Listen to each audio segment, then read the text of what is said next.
Hi guys, welcome to our channel Mahir Shaikh. నేను మీ Sumayya. ముందుగా మన ఛానల్ని సబ్స్క్రైబ్ చేసుకోండి, పక్కనే బెల్ ఐకాన్ కూడా ఉంటుంది, యాక్టివేట్ చేసి పెట్టుకోండి. యూట్యూబ్లోనే షేక్ అవుట్ అయిన వీడియో అనమాట ఇది. Caramel pudding. నేను కస్టర్డ్ క్యారమెల్ పుడింగ్ చేద్దామని అయితే అనుకున్నాను. ప్రాసెస్ ఎలా చేశాను, నేను చేసిన మిస్టేక్స్ ఏంటి అనే దాని గురించి ఈ వీడియో ఉండబోతుంది అనమాట. వ్లాగ్ అనుకోండి, రెసిపీనే వ్లాగ్ లాగా చేశానమాట.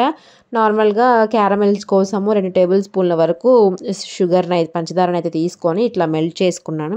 మెల్ట్ అయిపోయిన తర్వాత బౌల్లో అయితే వేసుకోవాలి కదా, నేను అలానే బౌల్లో వేసుకున్నాను. నేను చేసింది మిస్టేక్ ఏంటి అంటే, క్యారమెల్ అనేది బాగా కరిగిపోయిన తర్వాత మాడకుండా జాగ్రత్తగానే తీసాను. అందరికీ కాలిపోతుందంట, కానీ నాకు బాగానే వచ్చింది.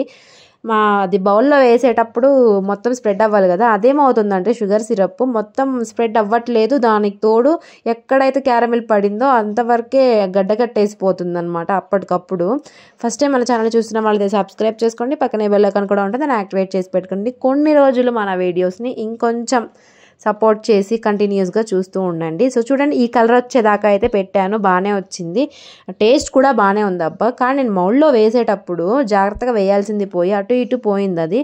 దానికి తోడు మొత్తం స్ప్రెడ్ అవ్వాలి కదా కప్పుకి, మౌల్డ్కి, అది మొత్తం స్ప్రెడ్ అవ్వలేదన్నమాట. మళ్ళీ ఏం చేయాలో అర్థం కాక ఇంక అంతే ఉంచేసాను. ఎంతవరకు అయితే క్యారమెల్ అతుక్కుపోయిందో అంతవరకే బాగా వచ్చింది. తర్వాత సరిగా రాలేదు, నేను చూపిస్తాను చివరిలో. జస్ట్ 2 బ్రెడ్ స్లైసెస్ అయితే తీసుకున్నాను, మిల్క్ బ్రెడ్డే తీసుకున్నాను. ఒక గుడ్డు అయితే తీసుకున్నాను. గుడ్డు పగలగొట్టి బ్రెడ్ని ముక్కల్లాగా చేసుకొని ఇందులో వేసేసాను. మనము షుగర్ ఎంత తీసుకోవాలి అంటే ఒక 2 to 3 టేబుల్ స్పూన్స్ వరకు షుగర్ని కూడా తీసుకున్నాను అనమాట. కొంచెం అంటే కొంచెం పించ్ ఆఫ్ సాల్ట్ కూడా యాడ్ చేశాను. స్వీట్ ఐటమ్స్ ఏది చేసినా కానీ కొంచెం సాల్ట్ తగిలితే మంచిగా స్వీట్నెస్ వస్తుందన్నమాట. ఇప్పుడు అందులోనే టీ గ్లాసు 1 గ్లాస్ వరకు పాలు కూడా పోసుకున్నాను. ఈ విధంగా పోసుకున్న తర్వాత బ్రెడ్ మొత్తం మెత్తబడేదాకా అందులోనే డిప్ అయ్యేలాగా ఇట్లా ముంచుకోవాలి. ముంచుకున్న తర్వాత మాత్రమే, కొంచెం సేపు ఆగిన తర్వాత మాత్రమే మనం మిక్సీ పట్టుకోవాలన్నమాట. ఇప్పుడు అందులో ఇంకా ఏమేమి వేయబోతున్నాను అంటే, ఇట్లా మెత్తబడాలన్నమాట. ఇట్లా మెత్తబడిన తర్వాత మనము కస్టర్డ్ కదా చేస్తుంది, సో అందుకోసమని కొంచెం కస్టర్డ్ పౌడర్ని కూడా యాడ్ చేస్తున్నాను. కస్టర్డ్ పౌడర్ కూడా యాడ్ చేసుకుంటే ఎగ్ స్మెల్ అదంతా రాకుండా ఉంటుంది. కొంచెం వెనీలా ఎసెన్స్ ఉంటే అది కూడా యాడ్ చేసుకోండి, లేకపోతే స్కిప్ చేసుకోవచ్చు వెనీలా ఎసెన్స్. నేను రీసెంట్గా చిన్న డబ్బా చిన్న బాటిల్ ఒకటి తెచ్చానమాట. ప్రతిసారి ఎసెన్స్ లేకుండానే కేక్లు అవి చేసేస్తున్నాను కదా, కొంచెం ఎగ్తో స్మెల్ రాకుండా చేసుకోవాలంటే కొంచెం ఎసెన్స్ పడితే బాగుంటుంది, లేదంటే ఇలైచీ కూడా వేసుకోవచ్చు. ఈ మొత్తం మిశ్రమాన్ని కలిపేసి ఇట్లా పేస్ట్ లాగా చేసుకోవాలి. అది వాటరీ అయిపోయింది. చూడండి, నేను క్యారమెల్ వేయడంలోనే నా తప్పు జరిగింది. అక్కడ క్యారమెల్ ఎంతవరకు అయితే వేసానో అంతవరకు బాగా వచ్చింది. ఈ క్యారమెల్ పుడింగ్ అనేది చాలా ఈజీ అనుకుంటారు అందరూ, అంత ఈజీ అయితే ఏం కాదు. అంట్లు అయితే చాలా అయ్యాయి, క్యాజువల్గా జోవియల్గా చెప్తున్నాను నేను. సో ఇప్పుడు మనము డబుల్ బాయిలింగ్ మెథడ్ అంటే వాటర్ హీట్ ఎక్కిన తర్వాత దాని మీద స్టాండ్ పెట్టుకొని అప్పుడు ఇది పెట్టుకొని ఒక 20 minutes వరకు కుక్ చేసుకోవాలి. ఇంకొక మిస్టేక్ నేను చేసింది ఏంటి అంటే, ఇట్లా కుక్ అయిపోయిన తర్వాత నేను వెంటనే కొంచెం గోరువెచ్చగా ఉన్నప్పుడే తీసేసాను అనమాట. మొత్తం చల్లారేదాకా అస్సలు తీయొద్దు. అప్పుడే మొత్తం చల్లారిన తర్వాత మాత్రమే బాగా రౌండ్ షేప్ లాగా బాగా పర్ఫెక్ట్గా వస్తుందన్నమాట. ఇదైతే కుక్ అయిపోయింది. టూత్ పిక్ పెట్టి తీస్తే అతుక్కోకుండా వచ్చింది అంటే మనకి కుక్ అయిపోయినట్టే. సో బాగానే వచ్చింది. మొత్తం నైఫ్తో పెట్టి బాగానే సైడ్స్కి విడదీసుకున్నాను అనమాట. చివర్లో ఏం చేశానంటే, ఇట్లా కొంచెం గోరువెచ్చగా ఉన్నప్పుడే తీయడం వల్ల ఏమైందంటే, నేను తీసుకున్న మౌల్డే తప్పని చివరికి అర్థమైంది నాకు.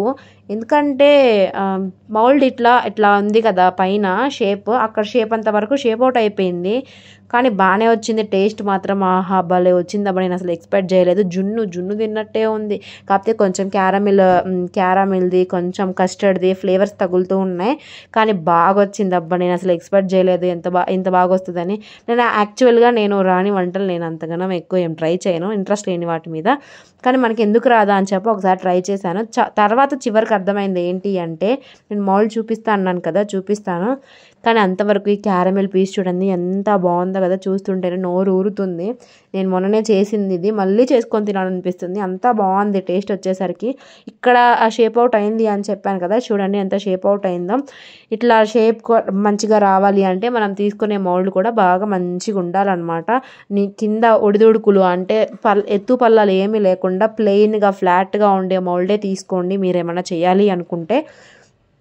కేక్ కోసమైనా అంతే తీసుకోవాలి. ఇప్పుడు ఈ విధంగా తీసుకోబట్టి క్యారమెల్ ఎక్కడైతే స్ప్రెడ్ అవ్వలేదో అక్కడ అంతవరకు అతుక్కుపోయింది. క్యారమెల్ కూడా సరిగ్గా రాలేదనమాట. చివరికి చూడండి ఇక్కడ మౌల్డ్ సైడ్స్కి ఎక్కడైతే ఉందో అంతవరకు అతుక్కుపోయింది. క్యారమెల్ పడినంత వరకు బాగానే వచ్చింది.